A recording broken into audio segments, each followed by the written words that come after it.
कल हम लोग सबसे पहले देखे थे बल। क्या देखे थे? बल।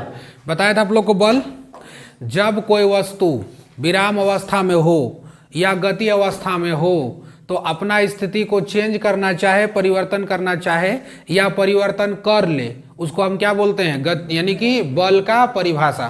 क्या बोलते हैं उसको? बल का परिभाषा।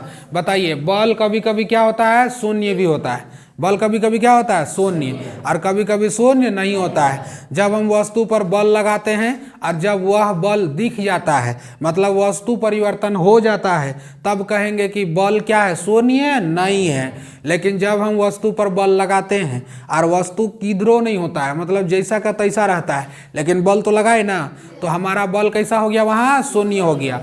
जब जब बल शून्य होता है तब उसी को हम लोग कहते हैं संतुलित बल। कौन सा बल कहते हैं? संतुलित बल।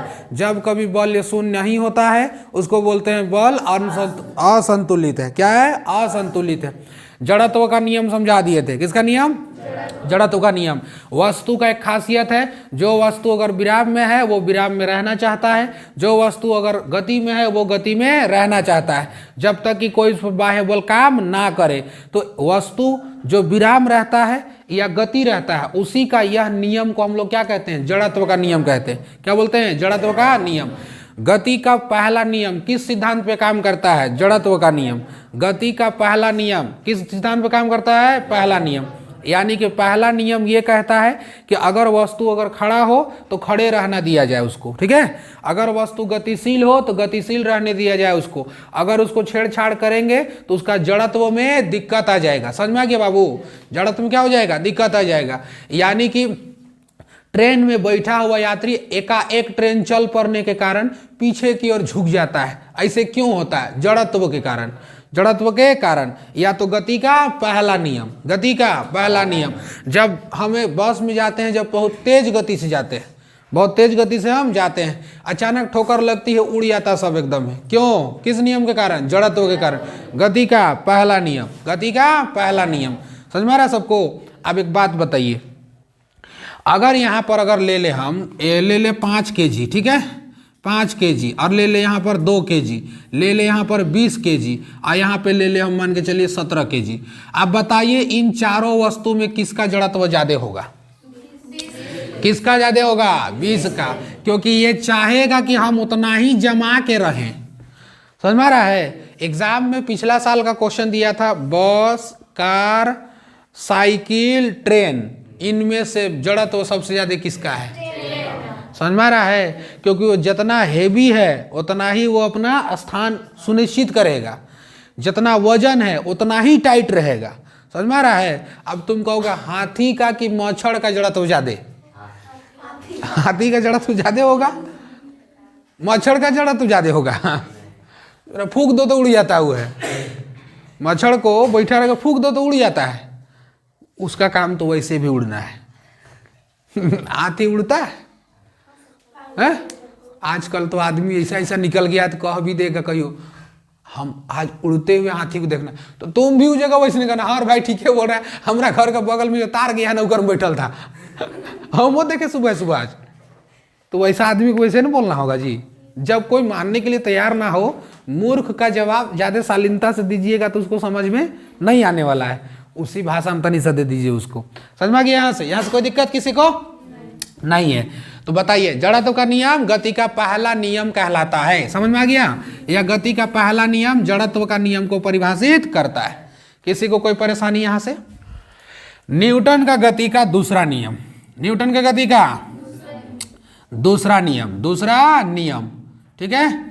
न्यूटन के गति का द्वितीय नियम, कौन सा नियम? द्वितीय नियम, दूसरा नियम। गति का कौन सा नियम? दूसरा नियम। अब समझो गति का दूसरा नियम क्या कहता है। गति का दूसरा नियम, अब समझो बाबू, गति का दूसरा नियम बेटा क्या कहता है? अब समझो ध्यान से। गति का दूसरा नियम में जब हम लोग आएंगे तो हम लोग को बेहतरीन से देखना पड़ेगा। हम लोग गति का पहला नियम में देखें तो जब कोई वस्तु गति रहता है तो गतिशील ही रहना चाहता है, अगर विराम में रहता है तो विराम ही रहना चाहता है, ये उसका खासियत होता है। लेकिन गति का दूसरा नियम में जब हम आते हैं तब यहाँ पाते हैं हम लोग हैं कि हम लोग का जो ध्यान रखिएगा, यहाँ पर जो बल होगा यानी कि फोर्स होगा, बल यानी कि क्या होगा, फोर्स, ये उसका द्रव्यमान का और साथ साथ में त्वरण का यानी कि एक्सेलरेशन का, है ना, ये दोनों का क्या होता है, बराबर होता है। अब समझो ध्यान से, जितना भी वस्तु का यानी कि जितना भी मेरा बल होगा यानी कि फोर्स जो होगा वो m यानी कि मास यानी कि द्रव्यमान और a का मतलब सर त्वरण, इन दोनों के गुणनफल के बराबर होता है। अब समझो, गति का दूसरा नियम ये कहता है कि जब कोई वस्तु आए उसका त्वरण को धीरे धीरे धीरे धीरे कम किया जाएगा, त्वरण को धीरे धीरे क्या किया जाएगा, कम किया जाएगा। और जब त्वरण को धीरे धीरे कम करेंगे और जब कम होता हुआ दिखाई देगा, ये सिद्ध करेगा कि, ये ध्यान रखिए, गति का दूसरा नियम है। इसको सिंपल हम लोग लिखते हैं एम ए। क्या लिखते हैं, एम ए। जब भी कहेगा फादर बराबर मदर, ठीक है, फादर बराबर माँ, A for father, M A for mother, तो फादर बराबर माँ, जहां भी बाप माँ का बात किया जाएगा समझिए गति का दूसरा नियम है। गति का दूसरा नियम यह सिखाता है कि हम कोई भी वस्तु जो तेजी गति में हो अचानक नहीं रोकेंगे। अचानक रोकेंगे तो गति का पहला नियम, अचानक रोकेंगे तो गति का पहला नियम। अगर अचानक रुका हुआ है अचानक दौड़ाएंगे तो गति का पहला नियम। लेकिन जब वस्तु तेज गति में हो और जब वस्तु का गति को हम धीरे धीरे, त्वरण को धीरे धीरे कम करेंगे तो वो सिखाएगा गति का दूसरा नियम। कैसे सर, क्रिकेट खेले हो कि नहीं खेले हो, खेले हो क्रिकेट, नहीं खेला है जी। अब क्रिकेट खेले हो तो जब बॉल ऊपर से आता है तो बहुत कोई देखिएगा तो एड़ा रहता है, एड़ा मतलब उसको कोई आइडिया नहीं रहता कौन सी खू खू कर रही है, ठंड उंड है, समझ में आ गया, तनी बढ़िया से रहा कीजिए।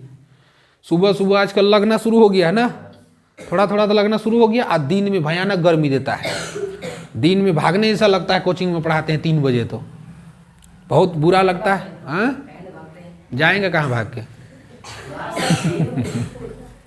बताइए, खाई खुई करके देखो हमारा तरफ आ रहा है, हम वो बीमार हो जाएंगे फिर उसके बाद। चलो ध्यान रखना, क्रिकेट खेले हो कि नहीं खेले हो जी, खेला सब कोई लगभग लोग खेला होगा। गली क्रिकेट तो सब कोई खेला होगा, भले मैदान उदान में मैच जाकर नहीं खेला होगा बट ऐसे तो सब खेला होगा। जैसे हम लोग कैच लेने चाहते हैं, कैच तो एक को तो सब एकदम कुछ अक्ल नहीं रहता तो एकदम है मंदैले मार देता है एकदम है, एक को एकदम हाथ उठ को एकदम टाइट करके लेता है। लेकिन जो खिलाड़ी होते हैं उनको पता होता है कि गति का दूसरा नियम सिखाता ये है कि जब कोई वस्तु तेज गति में हो और जब उसका त्वरण को हम कम कर देंगे तो हमें चोट कम लगेगा। समझ में आ रहा है। तो जब बॉल आती है तो कैच लेके पीछे खींचा जाता है, कैच लेके पीछे खींचा जाता है, ऊपर से भी आता है तो कैच लेके पीछे खींचता है। क्यों? क्योंकि उसका त्वरण को कम कर दिया जाए। अभी यहाँ पर आप मान के चलिए 1 किलो का बाट लेके आइए, 1 किलो का बाट लाइए और ऐसे करके फेंकिए और हाथ को ऐसे रखिए, गिरेगा मारेगा, अचाक से दर्द करेगा बहुत जोर से। लेकिन 1 किलो का बाट फेंकिए और आराम से लोग कर ऐसे ले लीजिए, उसका त्वरण को धीरे धीरे हम क्या कर दिए, कम कर दिए। इसका मतलब गति का दूसरा नियम ये सिखा दिया कि जैसे जैसे वस्तु का त्वरण को हम कम कर देंगे हमको कोई भी चोट ज़्यादा नहीं लगने वाला है। तो इसीलिए क्रिकेटर लोग देखिएगा, क्रिकेटर लोग जब भी कैच उच पकड़ता है तो हमेशा गति का दूसरा नियम को फॉलो करता है। समझ में आ गया। हम लोग भी खेले, आप लोग भी खेले, जो भी खेलता है तो सब कोई क्या करता है, गति का दूसरा नियम को फॉलो करता है। जैसे हम कैच लेंगे, बैक खींचेंगे, समझ में आ गया, तो आराम से क्या हो जाएगा, मेरा गति का दूसरा नियम, त्वरण कम हो जाएगा। इससे हमें चोट लगने की संभावना कम होती है और चोट लगता नहीं है इसमें। समझ में आ गया। गति का दूसरा नियम क्या कहता है कि जब भी कभी ध्यान रखिएगा त्वरण को धीरे धीरे कम किया जाए, यानी कि द्रव्यमान जो, यानी कि फोर्स जो होता है, बल के बराबर उसका जो वस्तु का द्रव्यमान और उसका जो त्वरण होता है, दोनों को गुणनफल का क्या होता है, बराबर होता है। क्या होता है, अब समझो बेटा ध्यान से। यहीं पर एक चीज और आ जाता है, एक तो पहला हो गया, एक चीज और हो गया, आता है जिसका नाम होता है पी यानी कि संवेग। पी यानी कि संवेग। अब समझो ध्यान से, पी यानी कि संवेग। संवेग किसको कहते हैं, तो संवेग ध्यान रखिएगा, संवेग भी यही कहता है, सेम चीज कहता है कि जो वस्तु है, यानी कि संवेग का जो वस्तु अगर हम निकालेंगे अगर संवेग, तो संवेग को हम पी से दिखाते हैं। किससे दिखाते हैं, पी से। तो संवेग अगर निकालना है तो किसी वस्तु के ऊपर द्रव्यमान यानी कि मास, ठीक है, और उसका जो वेग होगा, वेग यानी कि m भी इन दोनों के गुणनफल के बराबर होता है। अगर संवेग पूछता है, क्वेश्चन कहेगा कि किसी वस्तु का द्रव्यमान और उसका वेग का गुणनफल को क्या कहते हैं, तो संवेग कहते हैं। किसी वस्तु का द्रव्यमान और उसका त्वरण का गुणनफल को क्या कहते हैं, तो बल कहते हैं। समझ में आ गया? अब संवेग कहेगा तो संवेग में P बराबर mv, P बराबर mv, संवेग में P बराबर mv। अब समझो ध्यान से, संवेग एक ऐसा चीज है कि संवेग का दिशा, संवेग का दिशा यानी कि दिशा का मतलब सर डायरेक्शन, दिशा का मतलब डायरेक्शन, और इसका परिणाम, इसका परिणाम, दिशा और साथ साथ में परिणाम, ये जो होता है वेग का, जो दिशा और परिणाम जो होगा किसका, वेग का, सेम होता है संवेग का।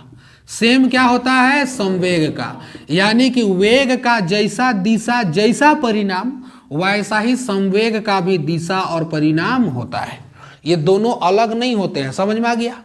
ठीक है। इसका एसआई मात्रक किलोग्राम पर मीटर सेकेंड होता है। क्यों सर? क्योंकि m जो है ना, m मास है, तो मास का इसका m देखिए, समझिए ध्यान से, m और इधर v। अब इसको अगर हम लोग निकालेंगे तो इसको हम लोग आराम से लिख सकते हैं भैया। देखिए ध्यान से, इसको क्या लिखेंगे, मास का क्या होता है, kg, मास का क्या होता है, kg, मास का kg। अब बताइए v का जो होता है, v का जो होता है मीटर पर सेकेंड, मीटर पर सेकेंड होता है, त्वरण का स्क्वायर हो जाता है। ठीक है। इसका क्या होता है, क्या लिखेंगे, केजी का, यानी कि पी केजी, केजी मीटर पर सेकेंड, मीटर पर सेकेंड, मीटर पर सेकेंड। संवेग का एसआई मात्रक ध्यान रखिएगा, संवेग का एसआई मात्रक मीटर पर, केजी मीटर पर सेकेंड, केजी मीटर पर सेकेंड। एम का मास का क्या होता है, केजी, और वेग का यानी कि वेलोसिटी का क्या होता है, मीटर पर सेकेंड। वेलोसिटी यानी कि वेग का क्या होता है, मीटर पर सेकेंड। अगर त्वरण रहता तो त्वरण का क्या हो जाता है, यहाँ पर अलग हो जाएगा, क्योंकि यहाँ पर देखेंगे तो यहाँ पर केजी हो जाएगा, और केजी के बाद मीटर पर सेकेंड स्क्वायर, मीटर पर, क्यों, क्योंकि यहाँ पर त्वरण हो गया, तो त्वरण का क्या होता है, मीटर पर सेकेंड स्क्वायर। और इसका वेलोसिटी का केवल मीटर पर सेकेंड, वेलोसिटी का मीटर पर सेकेंड। समझ में आ गया? चलिए इतना करिए, फिर हम लोग आगे बढ़ते हैं अब गति का तीसरा नियम में, गति का तीसरा नियम में। बाकी क्वेश्चन आप लोगों को बेटा देखने के लिए मिलेगा आगे चल।